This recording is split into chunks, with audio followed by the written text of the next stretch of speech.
aqui para mostrar para vocês que a astrologia basta a gente querer fazer. A gente faz em qualquer lugar, né? E a gente chegou até aqui. Então, assim, hoje o Noites Astrológicas vai falar sobre o signo de Aquário e a mito de Prometeu. Eu vou fazer um pouco mais rápido dessa vez, que a gente fala muito da característica do signo, depois do mito, a gente vai fazer bem mais rápido, porque a estrela dessa noite não sou eu, né? Justamente o momento mais esperado da noite é a palestra da Márcia, que vai falar sobre o céu de 2014 para vocês, e também fazer a divulgação do workshop que ela vai estar dando amanhã, tá? Do dia 21 e 22 na Life In, que é uma clínica onde ela vai ter o workshop lá. Quem quiser mais informações, a gente vai estar fazendo as inscrições ali com a Margarida e com a Malu. Só procurar a Dama de Vermelho da noite, né? E a Margarida, vocês podem fazer ali as inscrições para o workshop. Tem todas as instruções ali com elas, tá? Então, para a gente começar essa noite, falar sobre o mito de Prometeu. Para quem não me conhece, desculpa eu esquecendo essa parte, meu nome é Andréa Maluf, fazer o que ninguém é perfeito, né? E que a gente sou facilitadora do Noites Astrológicas, a gente, né, que criou a criança, e estamos aqui fazendo essa palestra do signo de Aquário para vocês, né? Vocês conhecerem um pouquinho da astrologia, que foge dessa questão de horoscopia, essa questão mais caricata, que é o que chega para a gente, né, da astrologia. Infelizmente é o preço que a gente pagou por esse marketing durante mais de 7.000 anos, né? Para isso estar vivo na consciência de vocês, todo mundo sabe o próprio signo, por mais que não entenda muito de astrologia, né? Então, signo do elemento ar, Aquário, tem duas regências, tá? Tanto ele é regido por Urano como regido por Saturno. E essa questão do elemento ar mostra como os aquarianos se apegam às suas ideias e as defendem com muita tenacidade, até beirando a questão do limiar da teimosia, muitas vezes, né? Mesmo que eles paguem muito caro por isso. A gente vai ver no mito o preço que Prometeu pagou justamente por essa teimosia, tá? E a única forma de um aquariano assim, conseguir suportar a privação da própria liberdade, né, é justamente porque eles têm dificuldades de assumirem compromissos menores. Então, a única forma que eles têm de suportar a privação dessa liberdade é quando eles se dedicam a causas maiores, a causas sociais, a causas coletivas. Aí eles se prendem a essas causas, tá?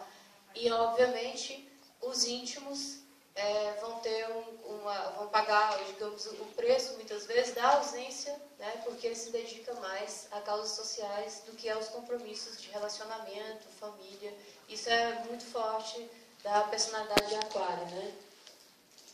Por ser um signo fixo, também são pessoas muito determinadas, muito persistentes e se preocupam profundamente, né, com a questão dos valores que estão associados tanto a Leão como a Aquário, né? A lealdade, a fidelidade, a constância, né? A confiança, que é uma característica dos signos fixos. A gente vê Escorpião também e Touro dentro da cruz fixa, são signos que têm muito essa característica, né?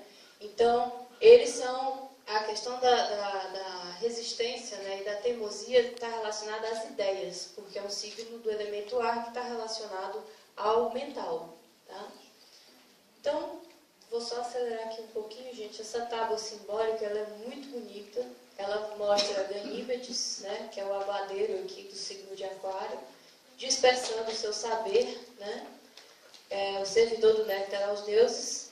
E aqui algumas representações que essa tábua mostra pra gente. Bom, como Aquário é regido por Urano é o único planeta no sistema solar inteiro que ele não gira, ele rola, né?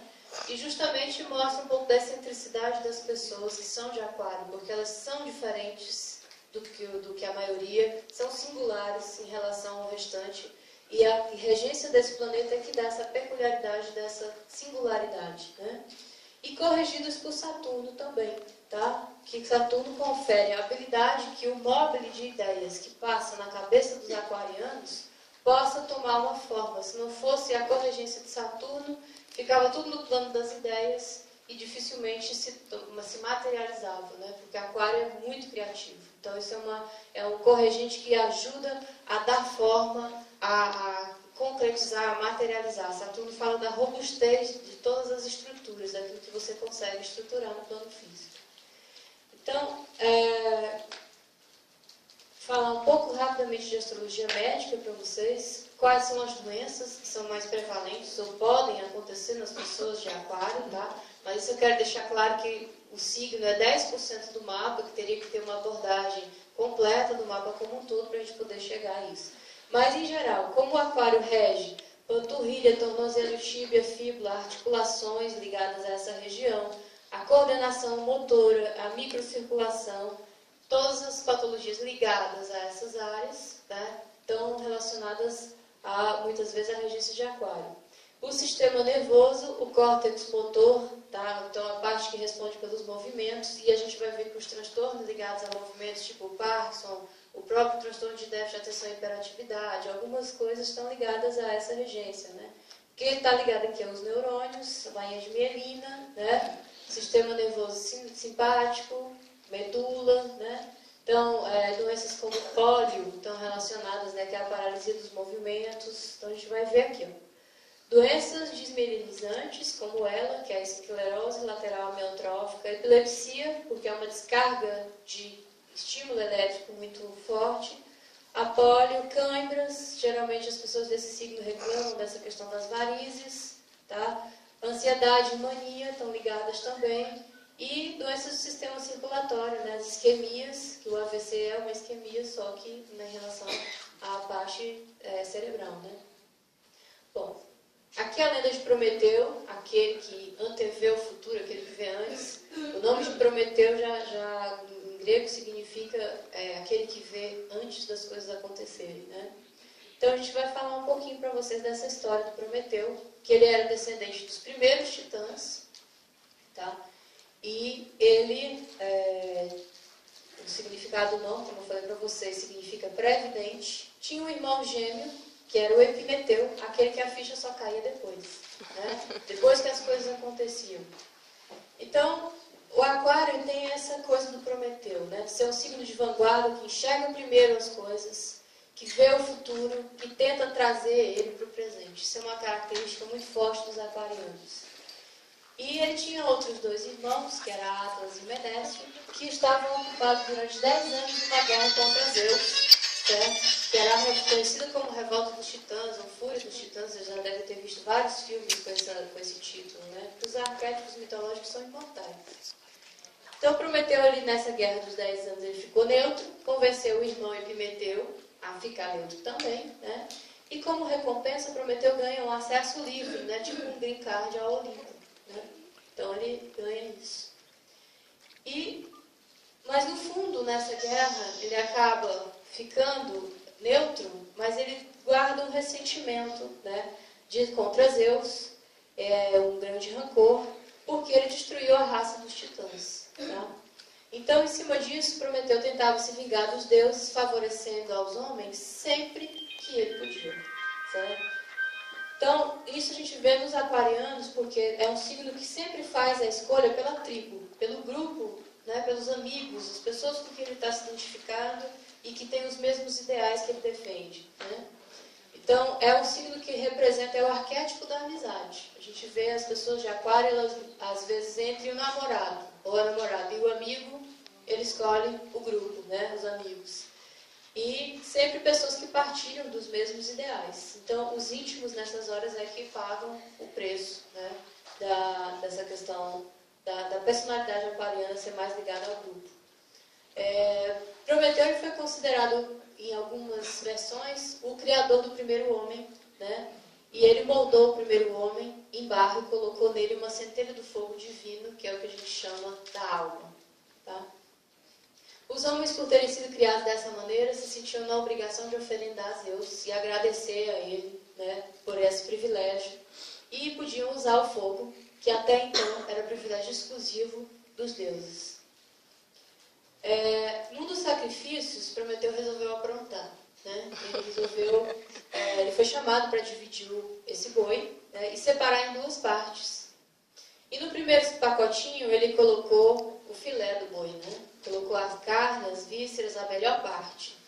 E num pacote bem grande, vistoso, né, recoberto de gordura branca, ele colocou só ossos, né, e gordura.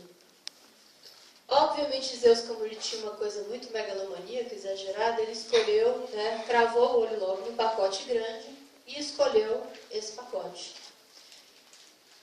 A parte que caberia aos deuses ficou essa. E, obviamente, quando ele percebe, né, que ele escolhe o pacote grande e que ele ficou com a pior parte do que tinha do pacote, que no pequeno é que estavam as coisas, as melhores partes do boi, ele ficou enfurecido com isso e prometeu,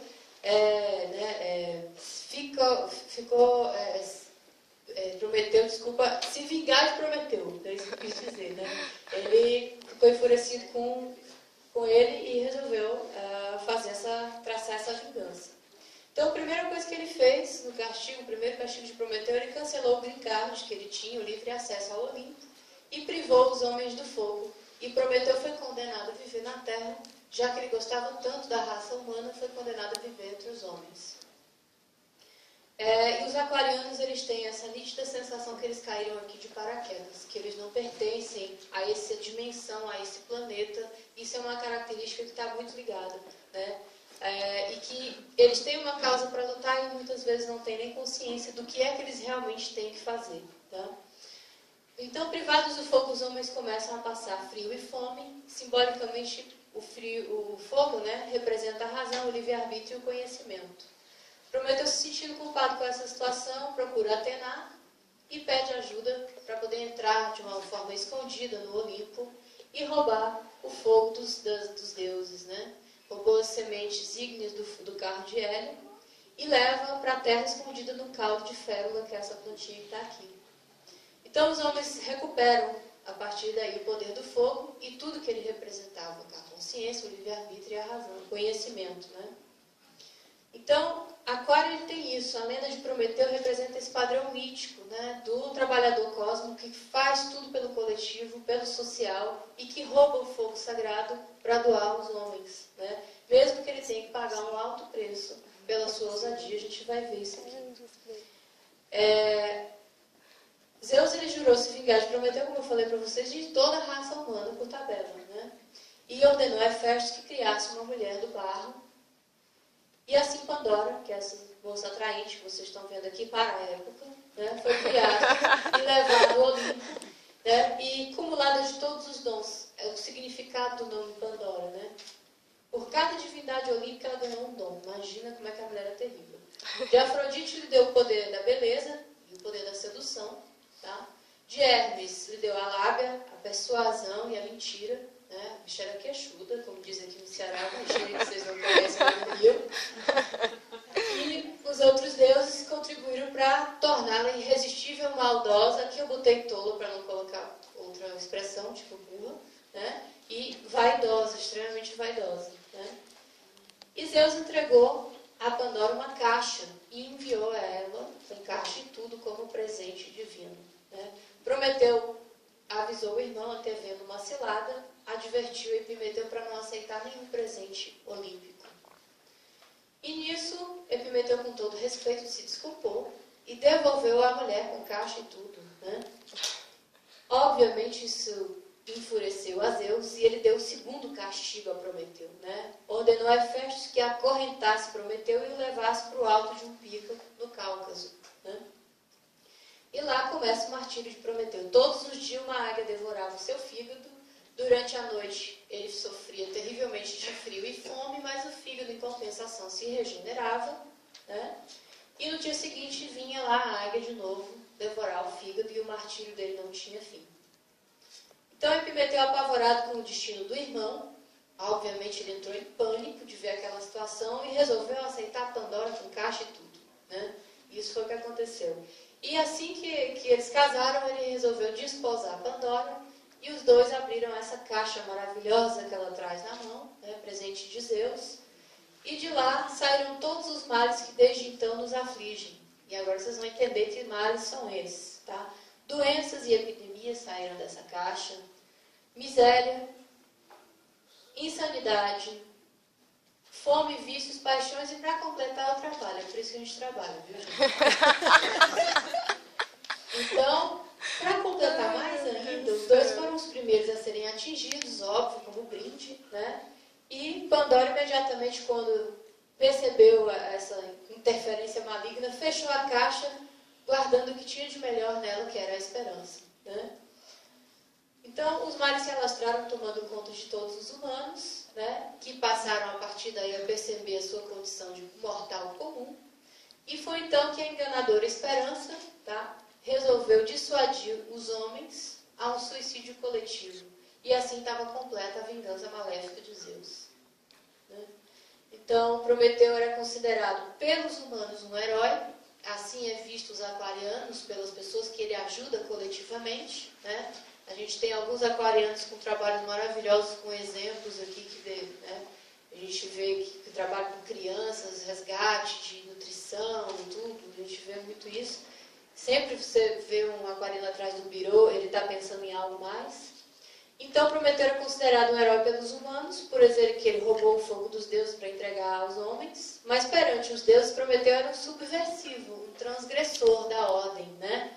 Pelo qual ele foi severamente punido. Isso é uma outra característica muito forte das pessoas de Aquário. Elas são do contra. Do contra, há uma ordem que é empurrada goela abaixo e elas se manifestam e se rebelam contra essa ordem. Então, segundo Jung, a caixa traz a consciência da nossa limitada condição humana, né? O martírio no Cáucaso é o senso de pecado, que depois o Luiz Roberto, que é astrólogo e psicanalista, vai explicar para vocês com mais profundidade esse senso de pecado que o Jung coloca dentro de uma abordagem diferente, né? E o que eu posso dizer para vocês é que cada passo que você dá em direção a uma consciência, a um maior conhecimento e essa busca, né, ela dá um tipo de efeito rebote que é a culpa prometeica, né? Porque isso nós astrólogos também carregamos esse estigma, né? Porque revelar o futuro às vezes é uma transgressão aos deuses olímpicos, né? Então a gente tem às vezes um pouco disso. Então, qualquer forma de furto dessa propriedade exclusiva dos deuses, né? Ou exclusiva do nosso inconsciente, porque o nosso inconscientemente a gente sabe de tudo que pode nos acontecer, e a carta astrológica ela justamente revela isso, e a gente vai falar sobre isso para vocês. Então, quanto mais você se conhece, se trabalha e vai evoluindo a sua consciência, vai expandindo a sua consciência, mais sozinho você vai se sentindo no Cáucaso, né? Mais difícil é você ter uma conversa de mesa de bar com outras pessoas que já não conseguem muitas vezes acompanhar o seu nível de consciência. Então, a solidão do Cáucaso que Prometeu passou, cada um de nós vivencia em níveis diferentes na nossa vida, né?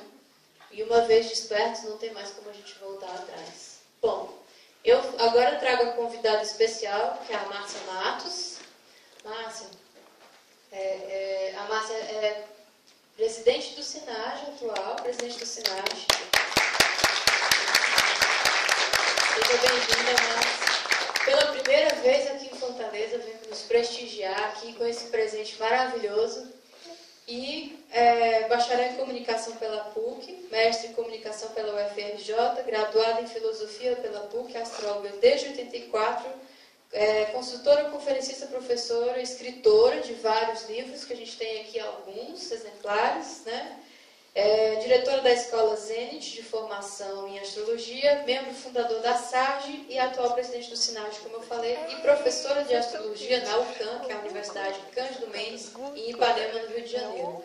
Só para mostrar para vocês que a astrologia hoje em dia já tem como curso de extensão universitária, né? Então, a Márcia vai falar para vocês agora sobre o céu de 2014.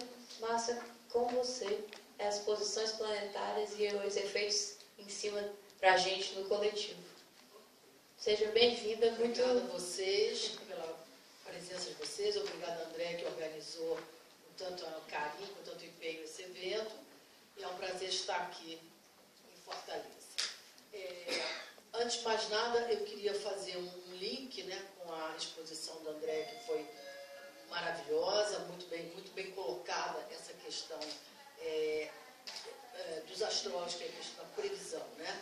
Basicamente, a astrologia, entre outras funções, né, entre outros recursos, um dos principais recursos da astrologia, ela nasceu assim, a astrologia é oracular, é um oráculo, né? Ela é capaz através de um estudo que nós astrólogos fazemos, fazer previsões.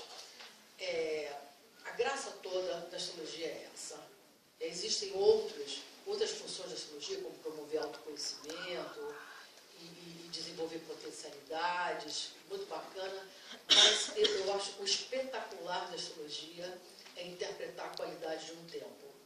É você saber o que está se passando hoje, o que se passará amanhã, o que se passará na próxima década, porque o tempo não é igual. O tempo ele possui qualidades, né? Os ciclos, eles representam movimentos com efeitos específicos.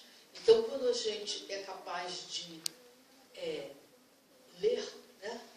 Ler um tempo, ler um ciclo que está passando, está para se aproximar, você tem uma informação privilegiada, realmente. Então, eu sempre brigo com os meus clientes quando chegam e falo assim, eu não quero saber disso, isso aqui é melhor não saber, olha o que você vai me falar. Aí eu falo assim, é sempre bom saber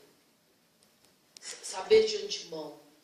Quer dizer, é um privilégio você ter uma informação antecipada de tendências que podem se desenvolver na sua vida de uma maneira trazendo efeitos piores, ou, pelo contrário, oportunidades para as quais você não está atenta. É a mesma coisa que você fosse um médico, né? E falasse assim para o médico, olha lá o que você vai ver, olha lá o que você vai encontrar, hein, nesses seus exames, não me conta. Então você vai justamente ao médico para você saber, e faz todos aqueles exames, para saber se você está potencialmente desenvolvendo alguma disfunção que a tempo é cuidada, corrigida, impedida, neutralizada, etc. Enfim. Então, quando você tem uma informação, você tem sempre algum espaço para uma conduta, né? Para uma atitude, para um encaminhamento das coisas. Muito melhor do que você pega de surpresa sem saber de onde veio o trampo. Ok? Então, eu começo com essa, vamos dizer, essa elogio ao saberante, o poder saberante. Okay? Poder decifrar o tempo com algum prazo para poder se preparar do que ele nos promete. Então, nós vamos começar falando um pouco do céu de 2014, o que vem por aí. Essas leituras que eu vou fazer para vocês, com a interpretação dos ciclos que estão presentes no céu, né, dessa coreografia do céu de 2014, eu vou começar com a mudança de signo de alguns pontos e planetas. Sempre que um ponto importante ou um planeta muda de signo naquele ano, atividades ligadas a este planeta ou comportamentos ligados a esse signo entram em evidência. Então, eu queria chamar a atenção para algumas coisas. Por exemplo, Júpiter andou no signo de Câncer de meados do ano passado, 2013, até meados de 2014. Termina agora em meados de 2014. E entra em seguida Júpiter no signo de Leão, de meados de 2014 até meados de 2015. Vou começar falando por aí. Sempre que Júpiter entra num signo, ele fica mais ou menos um ano, ele expande, favorece, dinamiza, propicia as qualidades, os comportamentos, as atitudes, características daquele signo e as atividades regidas por aquele signo. Então, começando assim, Júpiter em Câncer começou em meados do ano passado. Eu diria assim, que se você... o ponto mais importante de Júpiter em Câncer tem a ver com acolhimento, aumento de todos os comportamentos, de todas as atividades, de todos os desempenhos, de todas as iniciativas que pudessem promover maior acolhimento, né? Receber bem as pessoas, acolher bem nas escolas, criar abrigos para pessoas desamparadas, alugar parte da sua casa para que outras pessoas pudessem morar nela, porque estão viajando e você aluga um quarto, transformar casas em hostels, melhorar a hospitalidade, o sistema de atendimento nos hotéis, todo esse sentido, acolher bem os seus clientes, recepcioná-los, recebê-los, tudo que você puder fazer de uma maneira mais pessoal e menos impessoal, seja do ponto de vista dos serviços, dos atendimentos, das empresas, dos negócios, você vai ter mais êxito. Isso é um traço, uma característica importante na passagem de Júpiter em Câncer. Ok? Eu cheguei a pensar, eu trabalho muito com a parte de astrologia de negócios, astrologia empresarial, etc. Por exemplo, seria um bom negócio, agora já está acabando o Júpiter em Câncer, mas, por exemplo, ainda temos um semestre para isso, a pessoa, por exemplo, alugar espaços ou quartos para pessoas que estão em transição, por exemplo, está separando. Vai morar onde? As pessoas ficam assim, né? Quem vai sair de casa, até achar um apartamento. Podiam ter lugares, espaços de transição, de pessoa, ou a pessoa está chegando numa cidade, ainda não se instalou. Isso é uma ideia bacana, um negócio bacana para se desenvolver. Ou, por exemplo, a pessoa fez uma cirurgia branda, uma cirurgia plástica, e ela está sozinha em casa, vai ter que contratar uma enfermeira, coisa e tal. Podia ter um lugar onde ela se instalasse e ali fosse recebida e pagava-se por aquilo, e ela tinha o acolhimento. Quer dizer, o acolhimento como uma ideia, como uma possibilidade, como uma versão bastante forte desse momento. Ok? Júpiter agora entra no signo de Leão, a partir do meio do ano, e fica até o próximo julho de 2015. Aí, o que já entra em força é toda a parte de lazer, recreação, divertir-se, aproveitar, esse conceito de aproveitar a vida, né, que fica bastante fortalecida, gastar uma parte do seu tempo, do seu espaço, com gratificação, com prazer. As pessoas vão estar mais incomodadas de estar levando uma vida desprazerosa ou insatisfatória. Ok? Tem também um impulso, né, para as pessoas buscarem lugares, relações, empregos, situações onde elas são valorizadas, benquistas, consideradas, e ao contrário, cada vez mais se tornar insustentável situações pessoais, afetivas, familiares, de trabalho, onde você não é valorizado, onde os seus talentos não desabrocham, onde o seu esforço não é merecido, não é reconhecido. Então, uma das formas, vamos dizer, de cativar as pessoas, se a gente fosse usar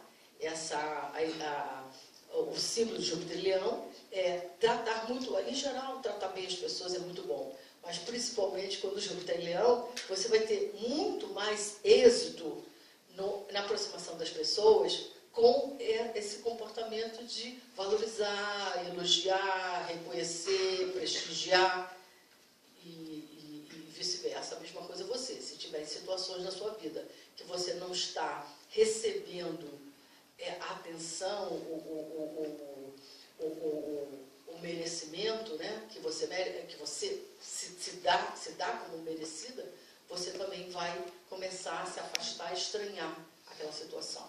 Ok? Então essa é uma coisa interessante, uma passagem interessante, uma dica interessante do Júpiter e Leão.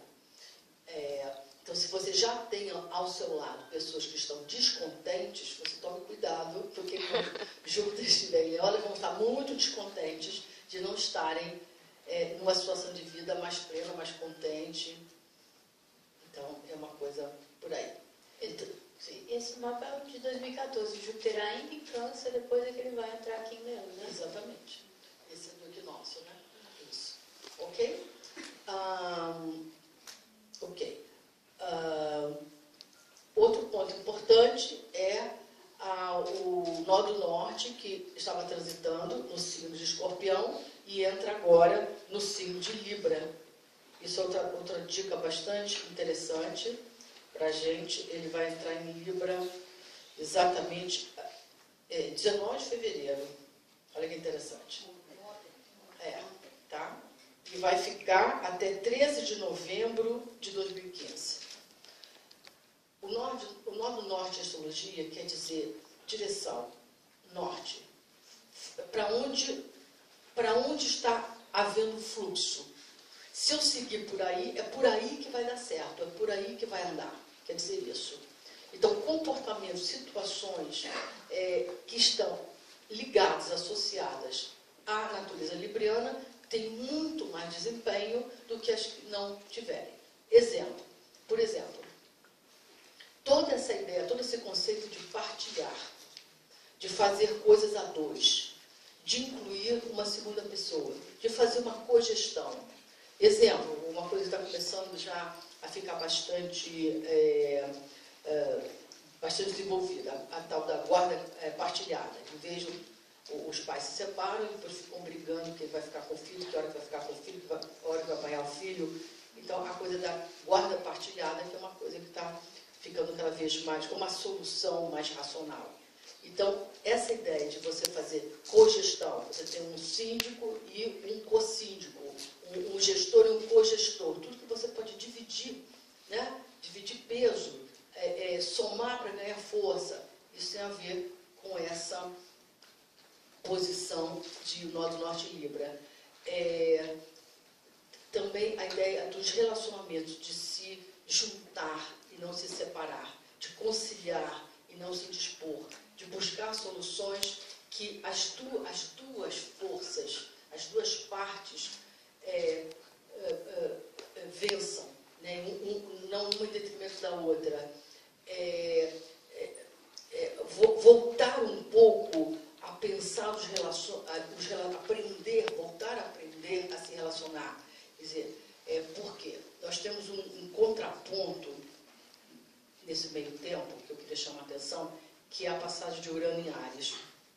A passagem de Urano em Áries, ela, por um lado, ela impulsiona muito o empreendedorismo, que é uma coisa muito bacana de Urano em Áries.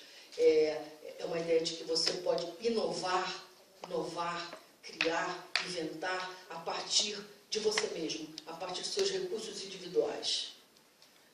Isso é uma coisa bacana de Urano em Áries. Eu sou de uma geração, de Plutão-Leão, que é uma geração que aprendeu a pensar que o indivíduo tinha força. O indivíduo, ele, você sozinho, você pode muita coisa. Depois isso caiu completamente de moda. Isso ficou um negócio assim, tipo assim, a maioria vence, você sozinho não consegue, as cartas já estão marcadas. Que diferença faz quem é presidente, quem é diretor, quem é governador, como o sistema prevalece, né? O jogo já está dado. Aquilo era uma coisa assim que me chocava. Eu falava assim, gente, eu sou de uma geração que aprendeu o seguinte, não, você vai fundo que você consegue. Você, a partir dos seus próprios recursos e ferramentas, se você os tem. O Urano em Áries vem resgatar bastante essa ideia de que o indivíduo, a individualidade, a chama individual, tem impulso e força de mudança, de ruptura, de inovação, de criar uma faísca que faz um lastro de movimentos.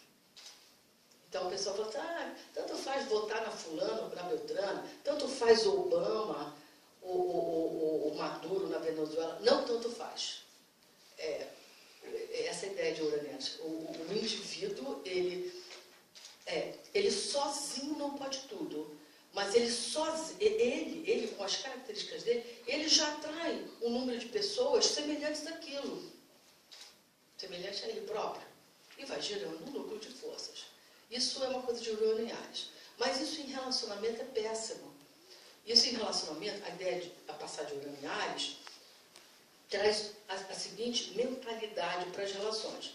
Eu começo uma história, encontro alguém, conheço um rapaz, começo a sair com ele, eu estou casada. A primeira situação que fere a minha vontade, que contraria um impulso meu, já me deixa mal naquela história.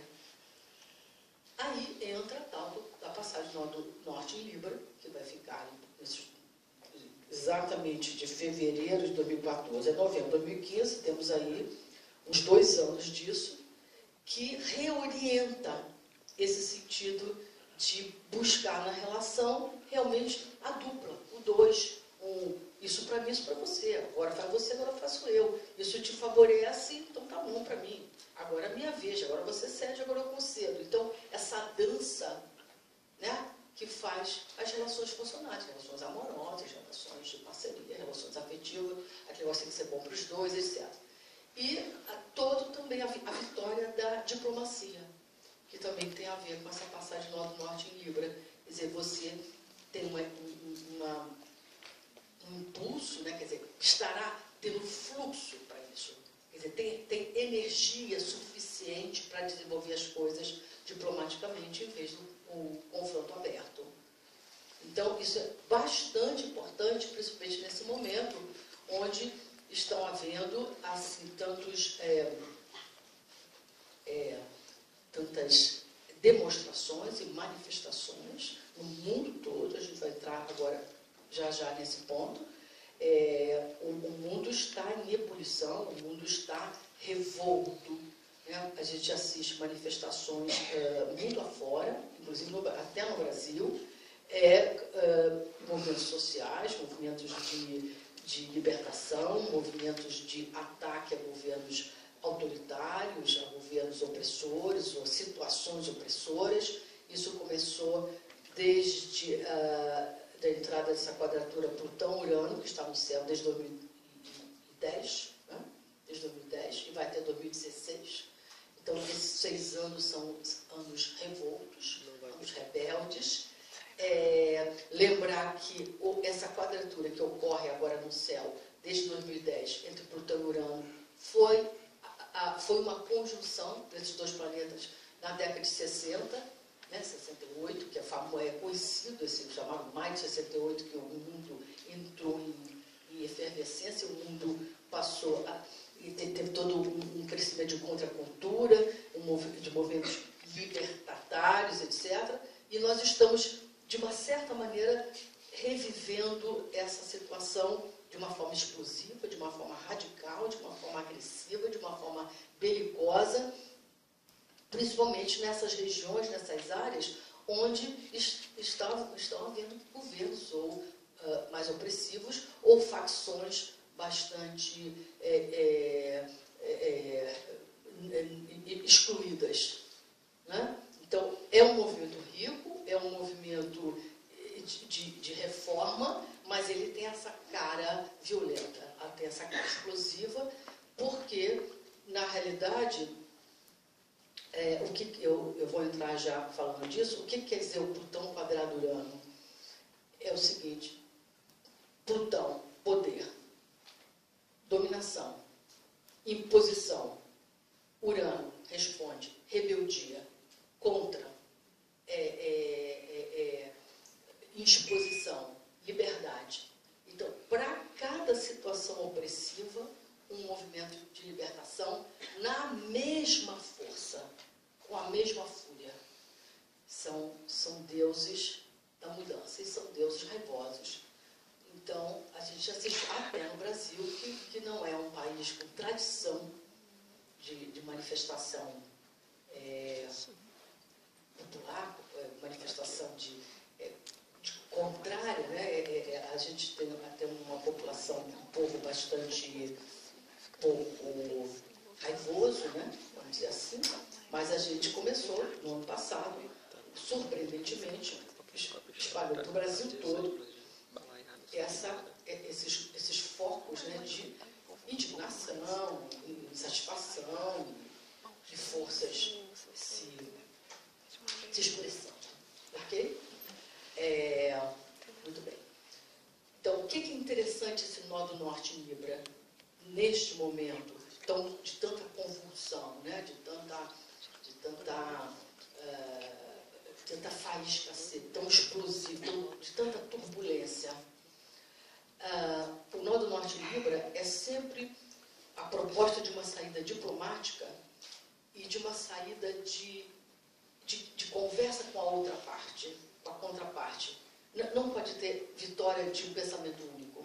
só um pensamento, só uma maneira de pensar, só uma maneira de explicar as coisas, né? Sem antítese, sem dialética, sem oposição, sem diálogo, sem a outra parte, por dizer, não concordo, sem precisar jogar bomba atômica porque eu não concordo, sem precisar jogar gás lacrimogêneo porque eu penso diferente. Então, eu acho que é um momento muito rico se a gente pensar essa entrada do Norte Libra justamente nessa fase tão convulsionada e tão turbulenta. Ok? Então, esse é um ponto. Isso vale para o coletivo e vale para a vida de cada um de nós. Okay? Então, quando você for negociar qualquer coisa em casa, com a família, com o marido, no trabalho, etc., essa postura do que você acha, para você tá bom? Você tem outra ideia melhor? Negociar sempre. Né? Tentar partir para a negociação. O que eu observei dessa história, essa quadratura de Urano e Plutão, dá a quantidade de coisas bizarras, inusitadas e inesperadas que acontecem, né? Por exemplo, o cara estava filmando e o rojão acerta o rosto dele, né? O outro saiu com um caminhão com a caçamba aberta, derrubou uma viga em cima dos carros lá no Rio, né? Então, assim, a sensação que dá durante uma catástrofe. Você está aqui no piquenique, no parque, numa tarde de domingo. É de um risco, é de uma situação que é arriscada, né? E de repente vem um furacão, eclode e bagunça tudo. Aí você estava fazendo uma excursãozinha com a sua família, não pôde voltar de avião, porque teve aquela nuvem do vulcão que saiu da Islândia e pegou todos os países da Europa. É assim. Você não tem sossego, quer dizer isso. Não tem trégua. Não tem sossego. Não tem trégua. Até eles irem embora, você tem esse estado de que, a qualquer momento, passa uma caçamba e derruba o viaduto. Então, o que você está passando? É uma iminência de catástrofe. Eles são tensos, eles são perigosos, eles são agressivos, mas eles são extremamente desacomodadores. Então, quem sofre mais com essas passagens? Eu chamo de planetas disruptivos. Então, quem é que fica mal com eles? Tem dois tipos de pessoas, ou um grupo de pessoas que ficam mal. Vamos lá, Andréia. O primeiro, obviamente, quem? Não, a turma que sonha com segurança, vida estável. Touro. Ou seja, o momento não é de estabilidade, não é. Em área nenhuma da vida. Não é? Em área nenhuma. Nem você está bem empregado hoje e depois a empresa foi comprada, foi trocada, está bem, você é desempregado. Isso na passagem desse ciclo. E isso se intensifica. Você tá bem de saúde, você vai fazer um exame, aí você vê que você está com um problema, que você não tinha sintoma nenhum daquilo.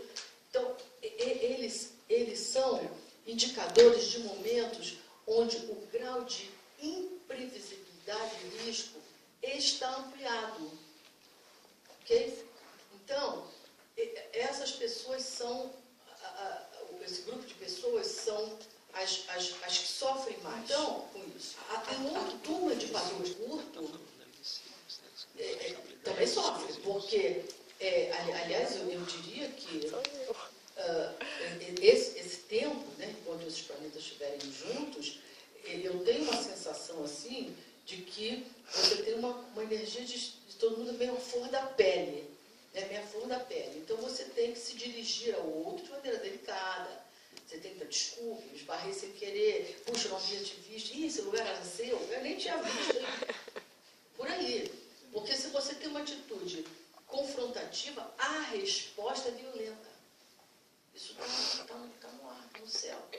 Não precisa ser lá na Venezuela, que o cara manda achatar um monte de gente que vai fazer manifestação, e não precisa ser aqui entre nós que o sujeito sai para uma passeata com o rojão e fere, não sei qual a intenção.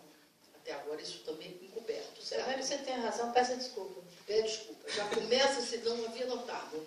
Não havia notado a sua pessoa. Desculpa. Mas posso chamar mais uma pessoa para integrar essa mesa? Pode. Luiz Roberto, Por favor. astrólogo, desde 89, 24 anos de astrologia, psicólogo e psicanalista.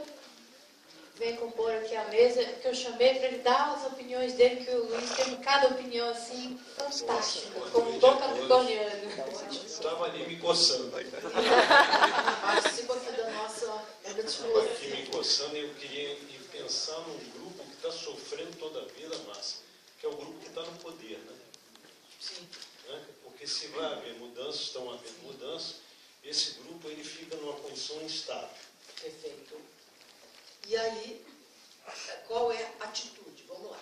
Exatamente, é o poder que está sofrendo. Você vê que em muitos países, inclusive, houveram manifestações muito violentas, muito agressivas, contra estados de poder autoritários que tinham se instalado há décadas, né, como na Síria e no Egito, etc., agora na Venezuela, etc., não sei como na Argentina ainda não, mas enfim. Então, é uma ruptura de modelos de poder. Claro que a melhor postura para esses poderes era não ter uma resposta autoritária. Era óbvio, autoritária no sentido de não incluir a diferença, a dialética, o discurso diferente. É aí que está toda a tensão, né? A coisa do pensamento único. Só tem, se você não pensa como eu, né? Você está errado, está condenado, etc. Mesmo no Brasil, a gente tem, atualmente no Brasil, a gente está com um problema, a gente vai falar do mapa do Brasil daqui a pouquinho, do governo atual não ouvir bem uma oposição ou uma crítica. Isso é um mau sinal para a sobrevivência do próprio. Eu digo, se hoje estivesse no poder, eu teria outra postura. No poder, seja do Estado, do governador, etc., eu teria uma postura de incluir a diferença, a divergência, a opinião contrária. Essa é a forma de você,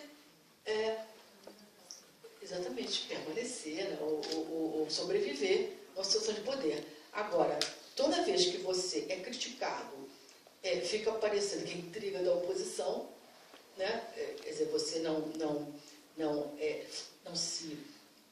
se olha, né, pelo olhar de uma possível oposição, você entra nessa fratura do Plutão quadrando Urano.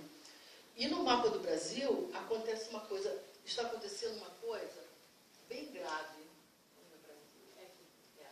Olha só, no mapa do Brasil nós temos dois fenômenos acontecendo esse ano muito graves, assim, para a situação que a gente vai viver de uma eleição, né, uma eleição para a presidência no final do ano, em outubro, com o Saturno indo para cima do meio do céu do Brasil. O meio do céu no mapa de um país é o poder executivo, é o governante, né, o presidente, no nosso sistema de poder é o presidente. O Saturno, justamente em outubro, na época das eleições, ele vai estar no grau, 14 graus, até o movimento do céu. Agora ele está fazendo aí uma oposição Ele do faz próprio oposição Saturno, ele né? mesmo. A gestão dos últimos 14 anos Tá está sendo sendo fortemente questionada. Questionada, né? A gestão, a falta de gestão, não é? A insuficiência de investimentos em infraestrutura, falta investimento na eletricidade, nos transportes, nas vias, falta tudo. Então, isso é uma oposição. Saturno aponta o dedo para o defeito. Por exemplo, se fosse em cima do meu mapa e eu não estivesse fazendo um bom trabalho, eu ia perder meu emprego. É isso que Saturno quer dizer no meio do céu. Né? No caso do governo ou da eleição, esse Saturno no meio do céu, ele vai...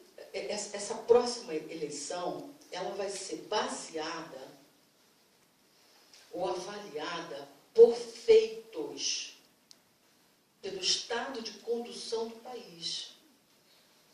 Não vai ser uma eleição emocional, nem de simpatias, nem de um marketing bem articulado. Ela vai ser em cima de resultados, né? Em cima de feitos, em cima de realizações, em cima de vamos avaliar como é que está o país, ele está bem conduzido. Ok, está bem conduzido? Joia. Mantém o gerente.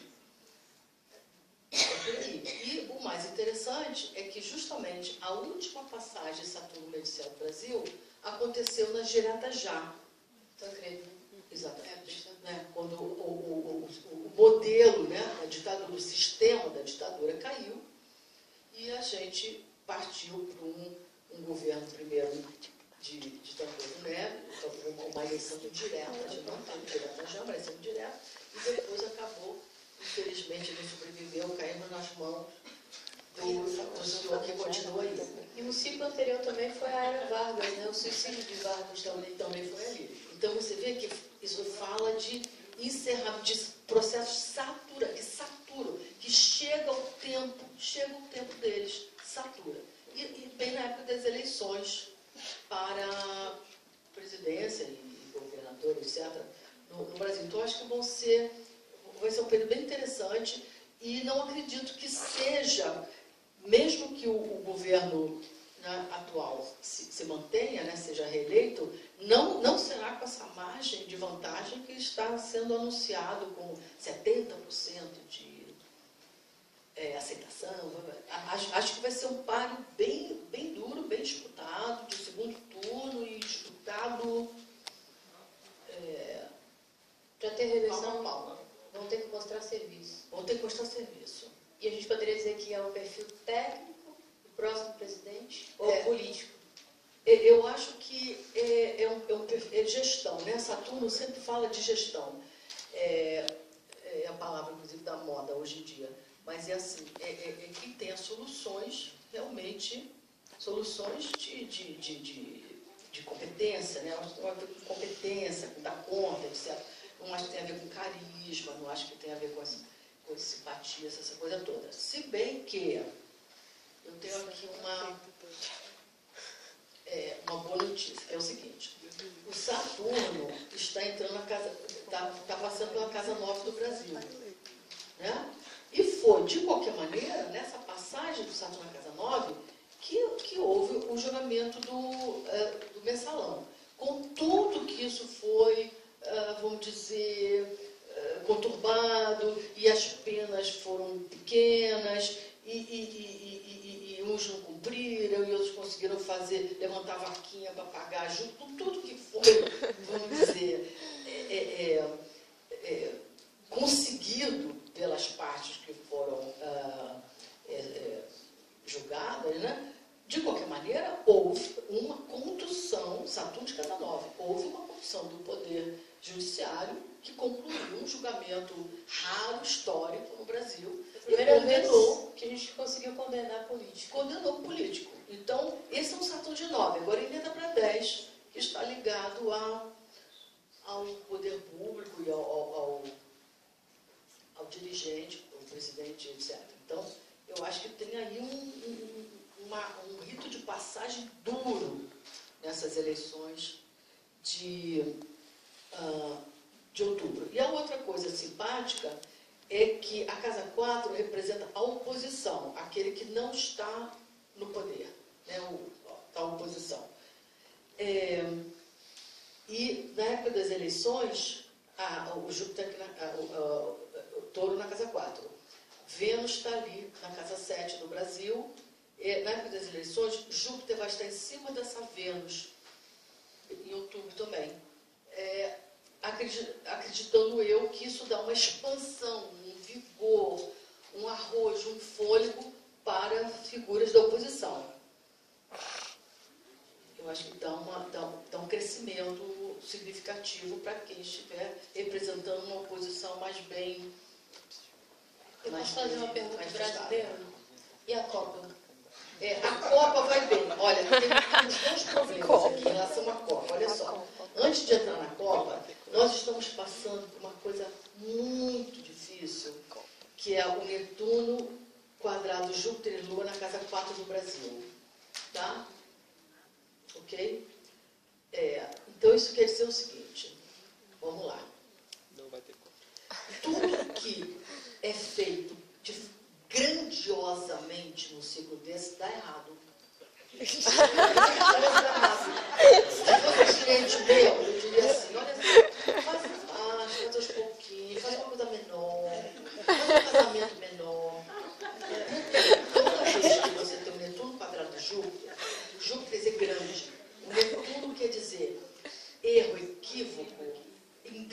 relação ao grandioso. Foi mal medido, foi mal pensado, foi mal...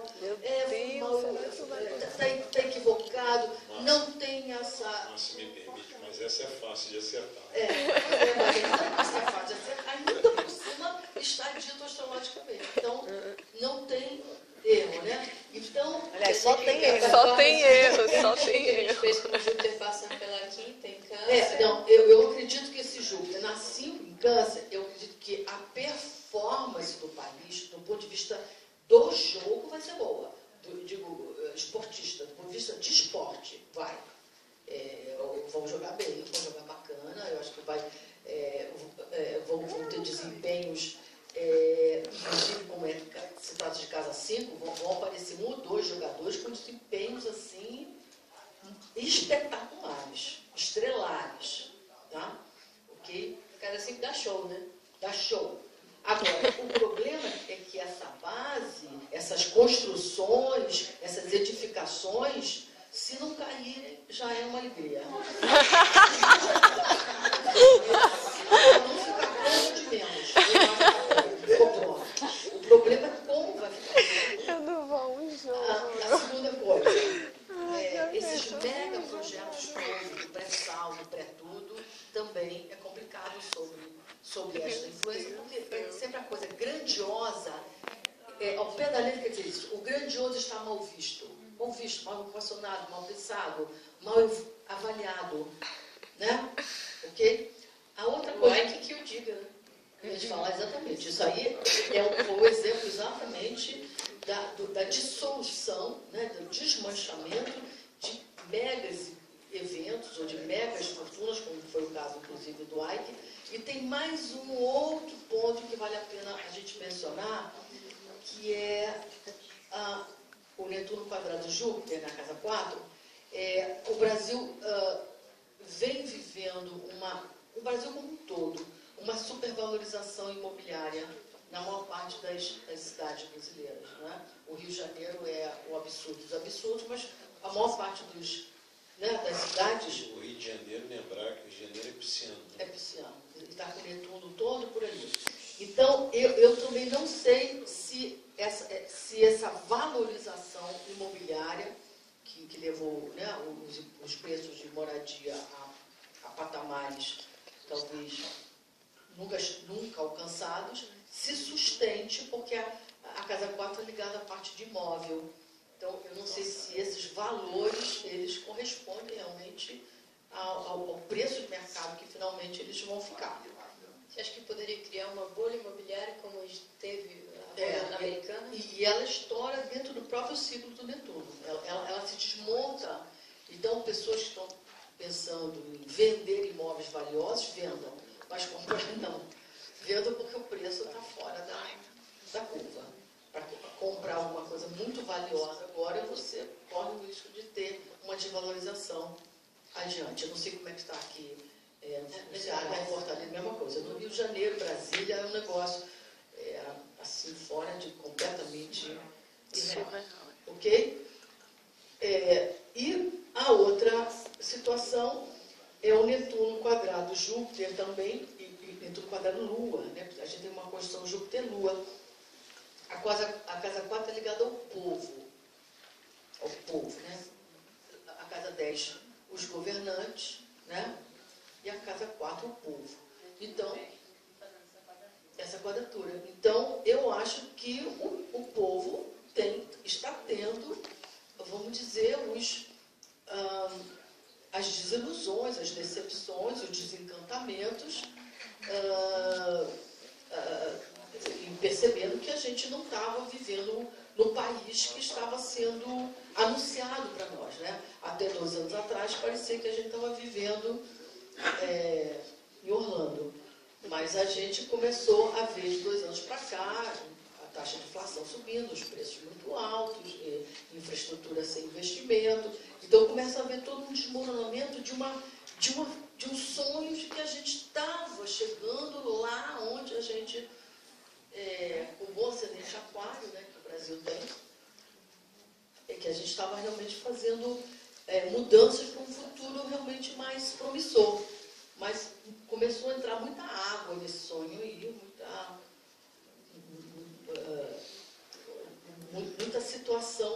que a gente estava sendo, inclusive, visto pelo mundo como um lugar de uma terra realmente bastante promissora para investimento, para negócio, para crescimento.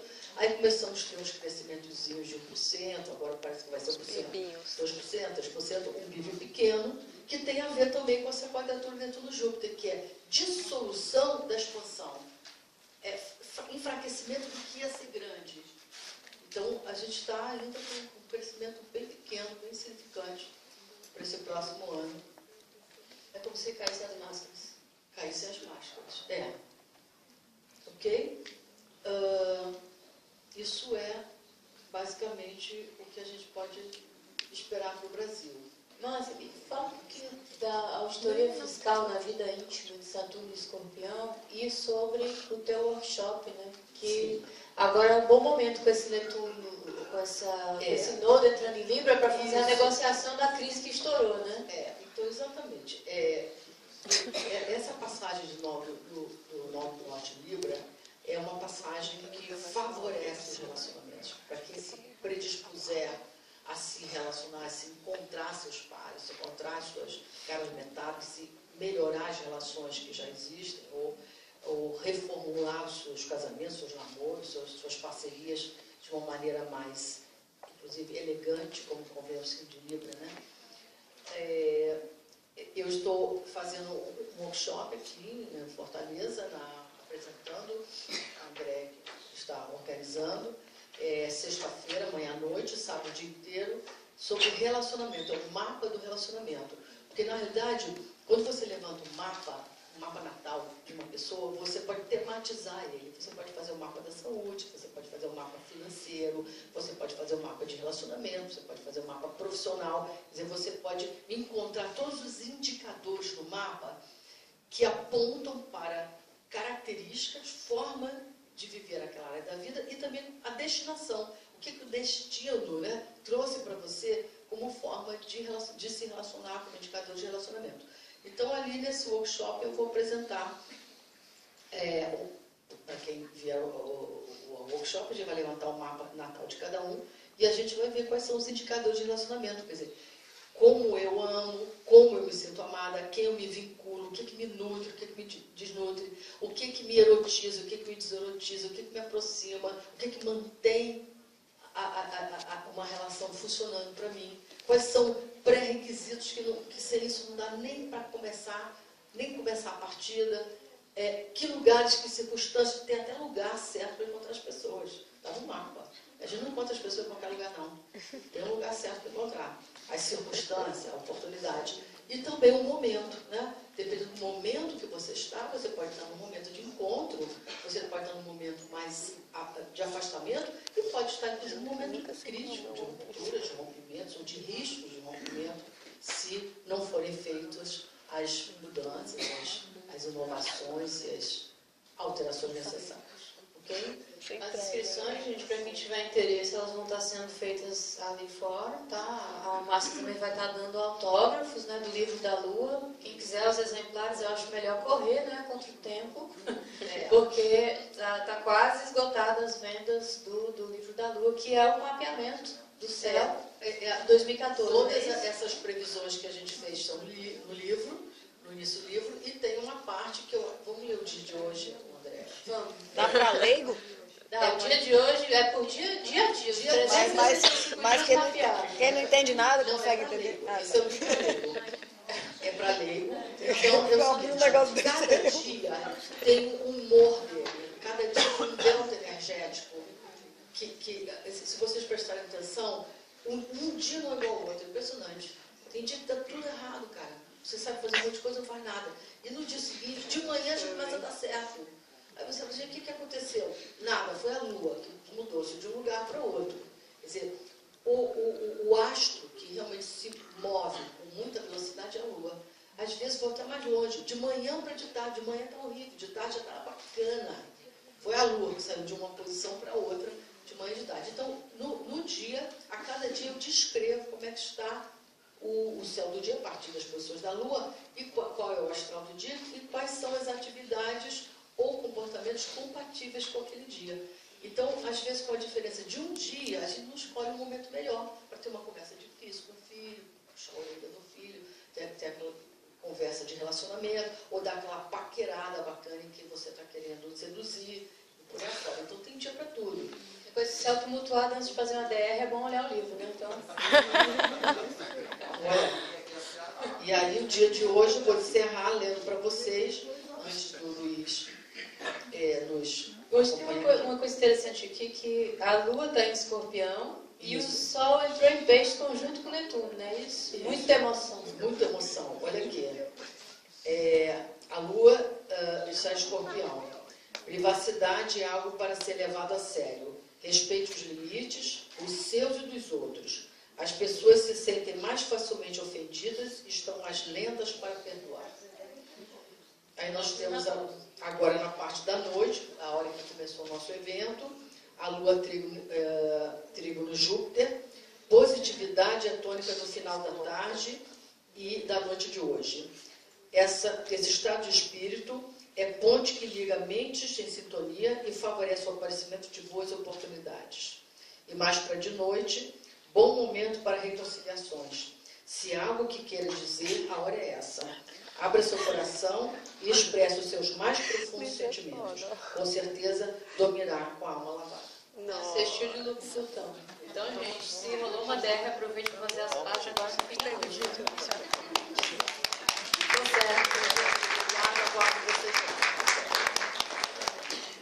Agora com vocês, Luiz Roberto. Eu queria, por favor, que deixasse o mapa do Brasil, porque eu vou começar por ele, até porque a gente vai se identificar. Bom, eu faço um trabalho muito específico em astrologia, que eu chamo de astrologia psicológica. Né? E, obviamente, como a questão da astrologia psicológica ela tem muito a ver com o sujeito, com o ser individual, né? Ela foge um pouco dessa pretensão de uma astrologia do país, ou mesmo de empresas, enfim. Mas, de qualquer maneira, eu queria chamar a atenção para vocês uma questão da Casa 11 do Brasil. Lembrar a vocês que Casa 11 está ligada ao signo de Aquário. Né? Aquário é uma mandala de estudos, rege a Casa 11. Então, a Casa 11 é fundamental para a gente. Eu queria chamar a atenção que nós temos ali o signo de Sagitário, regendo a nossa Casa 11, para a gente começar a entender um pouquinho desse Brasil. Né? O Brasil é um negócio fantástico. Né? Primeiro porque nós nascemos com um Sol na Casa 7, quer dizer, nós vivemos enamorados. Né? O brasileiro é um enamorado de tudo. Né? E nós temos uma Lua lá na Casa 4, e nos dando essa sustentação da ideia de família como uma coisa fundamental para a nossa cultura enquanto povo. Né? Então essas coisas são importantes a gente entender onde nós vamos chegar, ou pelo menos onde a gente pensa que vai chegar.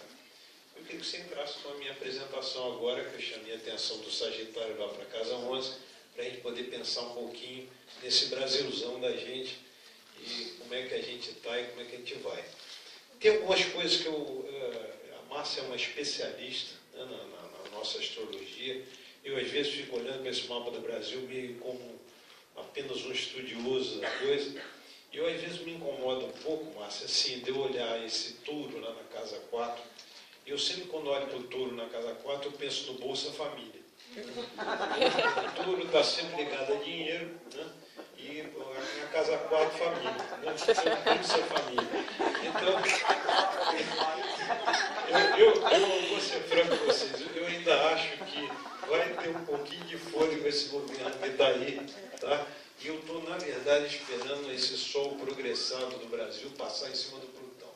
Isso vai acontecer lá para 18, 19, por aí, em que nós vamos ter, provavelmente, uma boa transformação. O Bolsa Família tem uma força, gente, né, que não é pouca coisa, não. Vocês têm que imaginar o seguinte, por isso a Márcia é uma pessoa vencedora, tem um livro sobre a Lua. A coisa mais importante no mapa é a Lua. Não tem coisa mais importante no mapa que a Lua. Né? O Lacan já dizia isso, o pai é um acidente geográfico, o pai está ligado ao Sol. Né? A Lua não, a Lua é mãe, e a Lua mãe é mãe. Mãe é mãe, não tem papo a ninguém. Né? Então a questão da Lua é fundamental. Vamos dar uma viradinha, para ele pensar um pouquinho a Casa 11 do Brasil, e a gente pensar um pouquinho por que eu estou trazendo esse material, e a gente entender um pouquinho dessa história toda aí. Então, o signo de Aquário, casa 11, cara, trouxe duas características. Todas as características a André já colocou. Ela trouxe o mito de Prometeu, que é fantástico, é um negócio que realmente resolve a gente pensar a casa 11 e pensar o signo de Aquário. Mas eu trouxe duas coisas que não estão em livro nenhum. Né? Vocês não vão encontrar isso em livros. Uma é a relação da casa 11 com a utopia. Né? A utopia é uma coisa importante, é a gente pensar nela. Né? Por isso que o Brasil é o país do futuro. Né? O Brasil é um país do futuro, eternamente. Eu nasci já tem um bom tempo. Né? E o Brasil é o país do futuro. Né? Estou ouvindo isso até hoje. Né? Então eu posso pensar um pouco que essa utopia é importante para o Brasil. Certo? Então é uma questão interessante. E outra coisa que eu vou explicar um pouquinho depois é a relação com a fantasia fundamental. E imaginando já de antemão que utopia é uma fantasia. Tá certo? Eu posso pensar isso. Vamos lá, vamos mais um aí para a gente pensar. Eu trouxe para vocês uma historinha que eu peguei numa charge. Infelizmente eu perdi a charge, mas eu peguei o que estava sendo falado na charge para a gente pensar aqui. Eu achei muito interessante.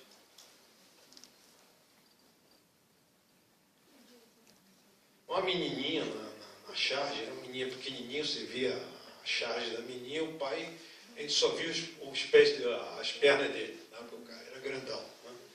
E a menina diz para o pai assim: pai, o que é utopia? Aí o pai diz: é como uma linha do horizonte. Vemos que ela está lá, mas nunca conseguimos alcançá-la. E a menininha então pergunta: para que serve a utopia então, pai? E o pai diz: para que possamos caminhar. Né? Interessante isso. Né? A utopia ela tem uma serventia. Né? A gente precisa da utopia, porque se a gente não tem utopia, a gente dá um tiro na cabeça. Né? A gente precisa dessa utopia para caminhar. Então, olha só, gente. Quem conhece já tem o seu mapa, ou vai fazer amanhã o workshop com a Márcia e vai tirar o mapa amanhã. Né? O signo que rege a casa 11 representa a nossa utopia. Né? E a gente precisa desse signo. Vamos pensar no mapa do Brasil? Né? Vamos de novo, lá Sagitário regendo a casa 11. Pô, tudo que a gente queria ser era americano. Né? Sagitário está ligado a longas viagens, a gente queria ser estrangeiro, na verdade, hoje é americano. Né? Mas a gente já quis ser português, a gente já quis ser holandês, a gente já quis ser inglês, agora o inglês americano, a gente não sabe. Mas a gente está sempre pensando que o que está lá fora é melhor que o que está aqui dentro. Já é formato é todo americano. Né? Isso, é verdade. Então, olha só que interessante, primeiro ponto. Primeiro ponto nos diz o seguinte: a casa 11 Brasil em Sagitário, que a gente aí tem que observar o Júpiter na terra dele, né? Mas a casa 11 já diz para a gente: o Brasil é sempre um eterno insatisfeito brasileiro, é um eterno insatisfeito com o que está aqui dentro. Né? A gente quer sempre ter aquilo que está lá fora, né? O pessoal está todo viajando hoje, né? Está todo mundo viajando legal, etc, etc. Então isso é bacana. Então esse é o primeiro ponto legal sobre a utopia. A utopia é algo fundamental porque ajuda a gente a caminhar. Certo? Bacana toda a vida. Acho que todos nós concordamos sobre isso. Temos um probleminha aí. Né? Vamos lá, vamos passar para... Se me permite, a casa 11 ela tem a ver também com a questão do Congresso. Né? Na astrologia mundial ela está relacionada a essa parte. Né?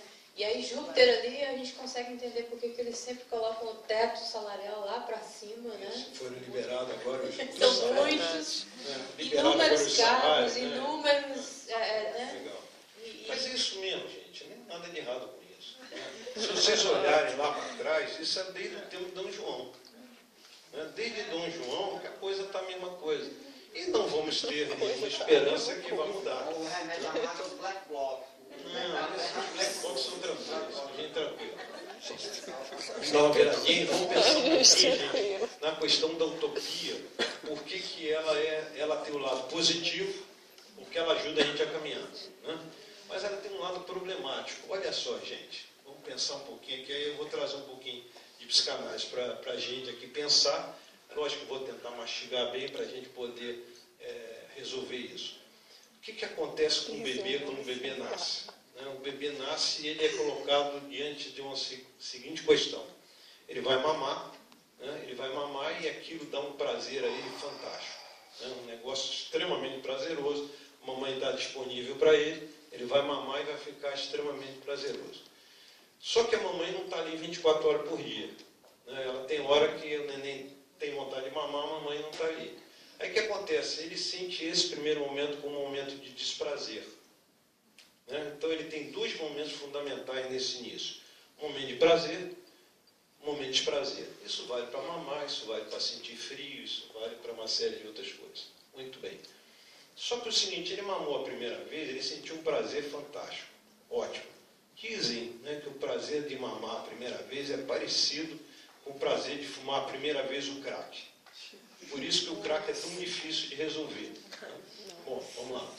Qual é a questão, então, que se dá? Na segunda vez que ele quer mamar, pode ser até que a mãe esteja ali e dê mamar para ele, mas aquele primeiro prazer não vai ser repetido. Ele não vai conseguir repetir aquele prazer. Se a mãe não estiver ali também, ele vai ter um problema porque ele gostaria que a mãe tivesse. Então, o que ele faz? Ele alucina. Ele cria ele mesmo uma alucinação para poder enfrentar aquela frustração da mãe não estar ali. Ou que aquele mamar, que é o segundo, não é tão bom quanto o primeiro. Então, ele alucina. Quando ele alucina, aí ele vai criar exatamente a fantasia fundamental da vida dele. É a fantasia que vai guiar a vida inteira dele. E vai tornar ele, de alguma forma, escravo dessa fantasia. Então eu digo aí, ele constitui o princípio de realidade para o sujeito porque ele não consegue ver a realidade. E vai ter que alucinar para poder conviver com essa realidade. E mais, essa alucinação, ela vai se fixar como um desejo que não é dele, é uma alucinação, e essa alucinação vai virar uma certa prisão domiciliar. Né? Então, gente, olha só o que eu estou falando, que é interessante. Isso é para o sujeito, para o indivíduo. Mas isso valeria para um país. Né? Então, olha só, o Brasil preso a Sagitário. Gente, como é que fura isso? A gente tem que dar o mesmo antídoto, né, da questão da cobra. Né? Tem que pegar o veneno da cobra e dar.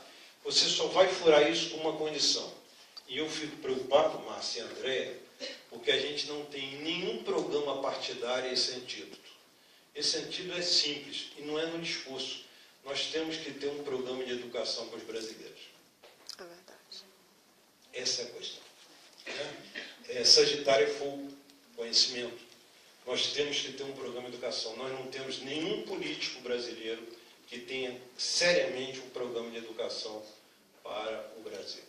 Aquele cara do Brizola, que é educador, ele seria essa solução que você está falando aí? Um pouquinho mais, para a gente pensar um pouquinho mais nisso aí. Isso aqui é sério, gente.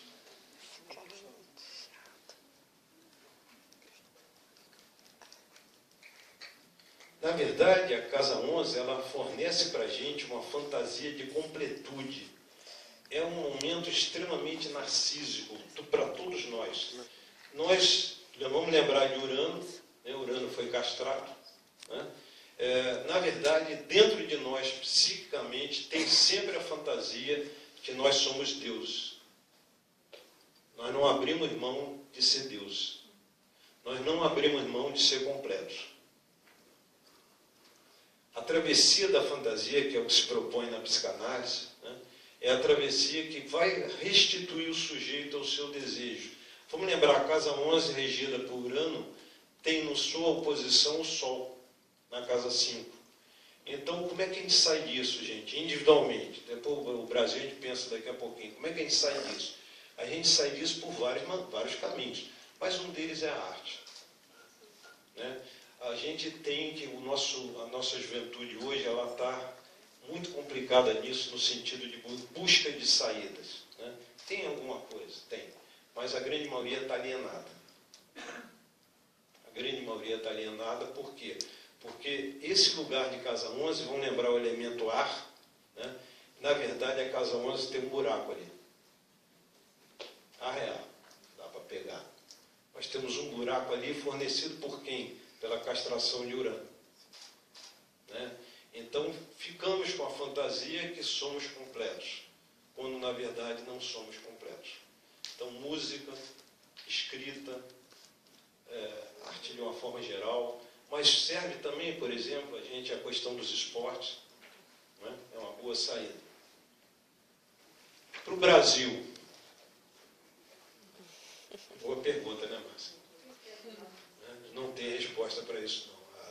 questão da Já está educação. escurecendo, não tem resposta. Por favor. Mapa do Brasil hoje.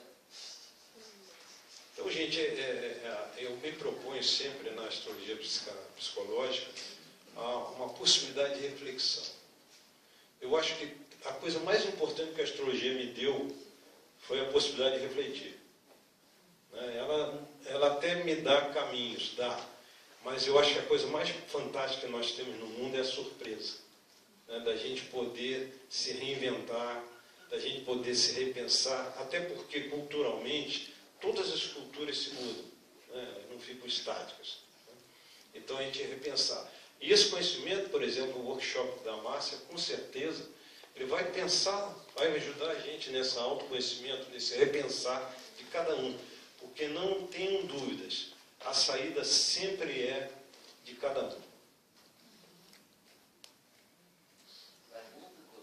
Gente, os contatos da Márcia estão aqui, tá? E eu acho que ainda deve ter algum livro por lá.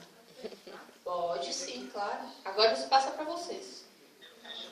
Relacionado ao Nodo Norte, que está entendendo, dentro do mapa natal, a casa onde está localizado é referente também a como aquela pessoa vai encontrar pessoas para se relacionar, ou como também é bom para se relacionar? O Nodo Norte em astrologia tem algumas interpretações. Uma delas é na área de relacionamento. Nodo Norte quer dizer, ao pé da letra, nodo, encontro, entrelaçamento, né? É um nó. Algo se encontra com algo. Então, onde a gente tem um Nodo Norte no mapa, por casa e por signo, dá uma boa indicação de pontos de encontro, situações de encontro e de convergência de encontro, ou seja, entrando alguém na sua vida por aquele caminho, é um bom direcionamento, é um bom encontro. Aqui eu vi que os nodos estão dentro da programação do workshop, né? Tá, tem um ponto todo de Nodo Norte. O Nodo Norte, o vértex é outro ponto importante, a Vênus, Lua, né? São os indicadores importantes de relacionamento. E a última coisa, eu queria saber a sua opinião da explicação dos nodos lunares, do karma e da... Porque sempre tem duas teorias, que é o karma, que é o dharma. Olha só. Os lunares em si, no posicionamento da casa. Ok.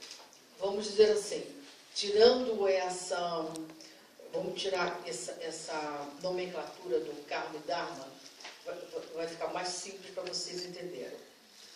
O Nodo Norte, no mapa da gente, indica o caminho que ainda não foi feito, não foi trilhado. E se eu for para lá, eu vou ter uma experiência muito mais pura, muito mais plena do que a experiência do Nodo Sul. O Nodo Sul, para dar um exemplo para vocês, é algo que eu faço, onde eu tenho o Nodo Sul. Eu faço com muita facilidade e eu sempre faço assim. E dá certo. Só que não passa disso. Nunca me leva a uma situação diferente da que eu estou. Então, eu gosto de tirar essa ideia do Dharma e Karma e botar assim, quer ver? Gata borralheira e a gata borralheira é a Cinderela. A gata borralheira é o Nodo Sul. E a Cinderela é o Nodo Norte. Quer dizer, caso você vá para lá, o que vai se abrir, o que vai entrar de fluxo é qualitativamente superior. Só que, quando você está para ir para o Nodo Norte, eu só vou contar esse segredinho amanhã no workshop, quando você está na beira de fazer essas escolhas de vida que te levam para um lugar novo, suja a madrasta e manda você lavar mais uma louça. Você fica no borralho. A quantidade de situações, para você saber que você está indo para o lado certo, é só ver a quantidade de embaraços que faz você querer desistir e ficar onde você já está. Quando você se nega a viver o Nodo Norte, o Nodo Sul, fica mais presente na vida? Fica mais presente e a sua vida fica uma sucessão do que já é. Sabe, é de novo, tá? Outra vez. É a mesma coisa. Se seguirmos mais o Nodo Norte, a vida desenrolaria, digamos assim? A vida tem muito mais potência, muito mais pujança e potência, muito mais fluxo no Nodo Norte.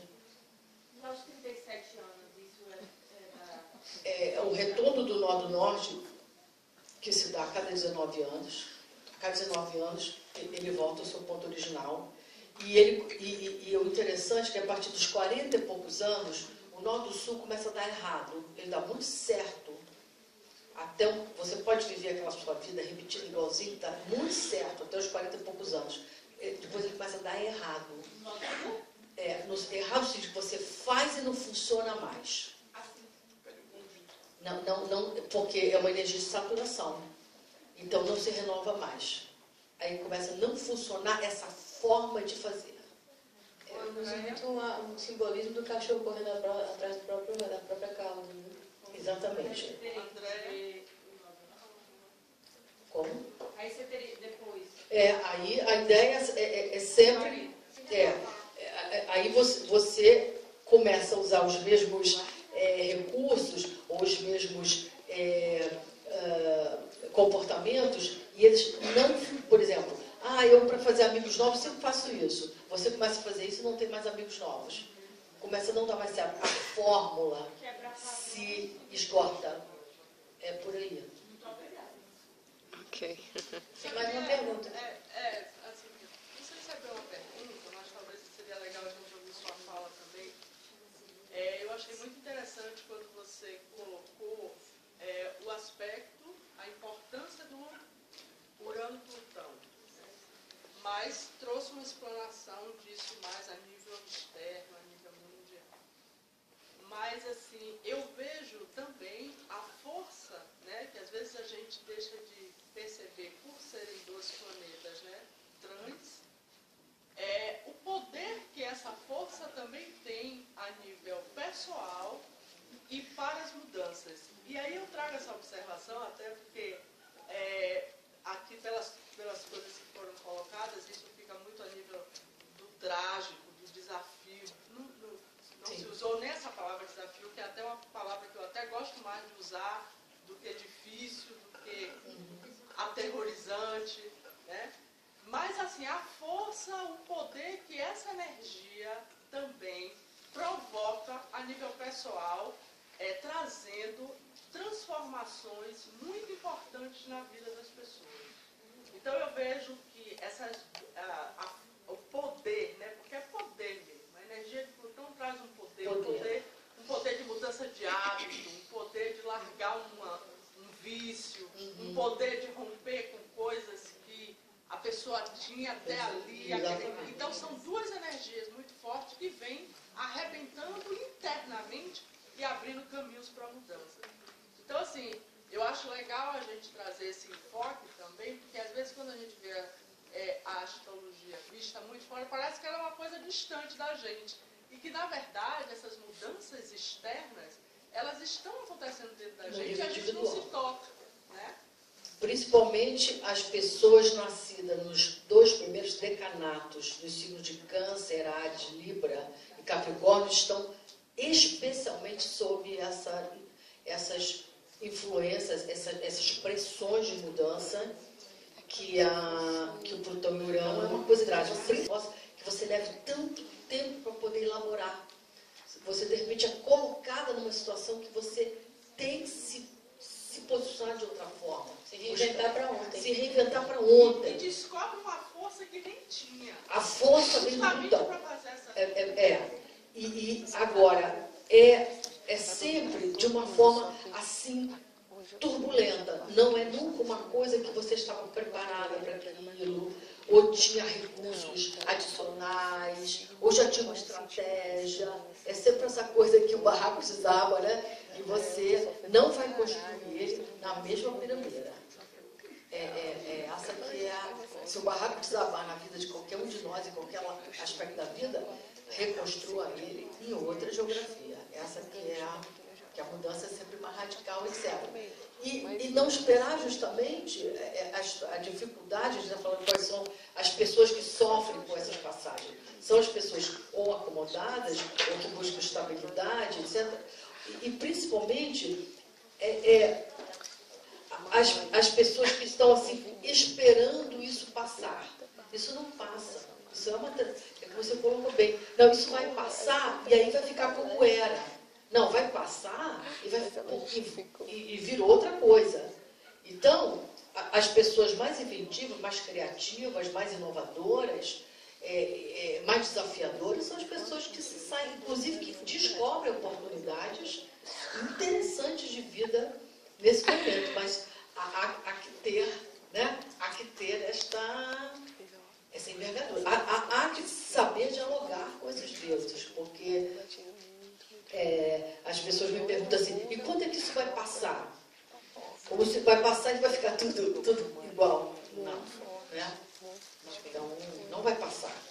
Vai mudar. Eu costumo dizer que são planetas disruptivos justamente por isso, porque não tem mais como você construir numa base que já deu o que tinha que dar. E mais ainda, cuidado com os puxadinhos na vida de vocês. Puxadinhos não no sentido arquitetônico, não. Sabe aquela coisinha que você... Relacionamentos, mais ou menos, um empreguinho que está assim, aquela casa montada, mau planejamento. Puxadinho é o ponto, vamos dizer, mais nevrálgico dessas passagens por Taurão. Aqui tem uma expressão do Ceará que se chama gambiarra. Gambiarra caiu. Gambiarra também é chamado gambiarte. Né? Eu tenho duas dúvidas com relação ao mito. Semelhanças que eu observei entre o mito apresentado com outras histórias parecidas. Eu vou destacar o quê? Os gêmeos Prometeu e Epimeteu e a Pandora. Há alguma relação entre Prometeu e Epimeteu e Castor e Pólux, por serem gêmeos, por serem antagônicos? Castor e Pólux, o mito de gêmeos. Por serem antagônicos e tal, mas serem gêmeos. E, deixa eu só arrematar, a questão da Pandora. Ela ter sido aquela mulher sensual e tal, que trazia o instrumento de deflagrar todos os males. Eu achei muito parecido com o mito de Eva. Uma mulher sensual que com a maçã, com a tentação, deflagrou os males para a humanidade, inclusive o trabalho. E aí eu queria ver o sentimento de pecado. O sentimento de pecado. Sentimento de pecado. Deixa eu fazer só duas conclusões aí, porque eu não posso perder essa. Até porque eu sou carioca e de repente eu falo. Primeiro o seguinte, a comparação entre Gêmeos e Aquário. Todos os dois são de ar, e todos os dois falam muito. Né? Então essa é a primeira comparação. E a segunda comparação, eu gostaria que a gente pudesse reler o Machado de Assis. Né? A caixinha de Pandora está ligada a uma coisa muito independente de qualquer coisa, você ligou a Eva. Né? A caixinha, o termo caixinha vem de boîte em francês, que quer dizer caixa, né? Mas quer dizer vagina.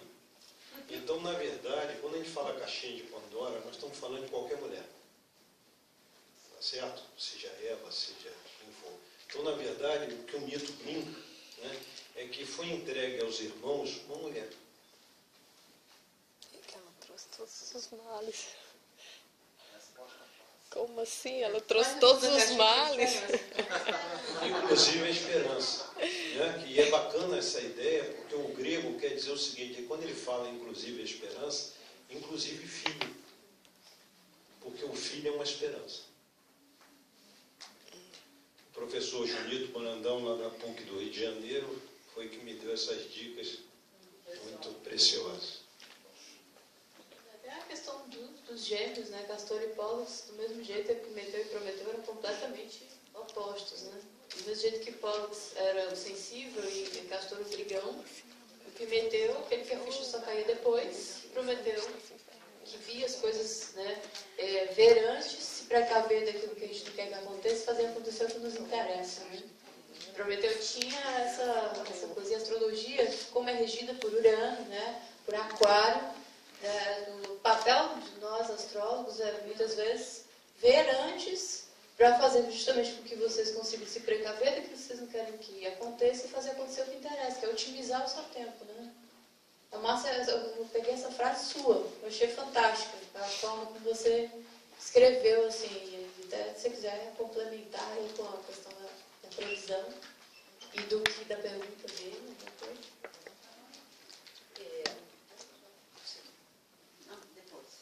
Não, é só para... lembra mais o mito da Lilith do que da Eva, né? Porque a Lilith que foi, né? O lado Lilith que ficou assim associado a uma coisa demoníaca e diabólica e destrutiva, né? Gente, aqui são algumas referências bibliográficas para vocês, tá? A Márcia vai fazer a parte dos autógrafos para quem comprou o livro da Lua, que ela vai estar ali disponível para também alguma pergunta a mais que vocês queiram fazer e tudo. A gente precisa fazer esse entregar encerramento. chaves para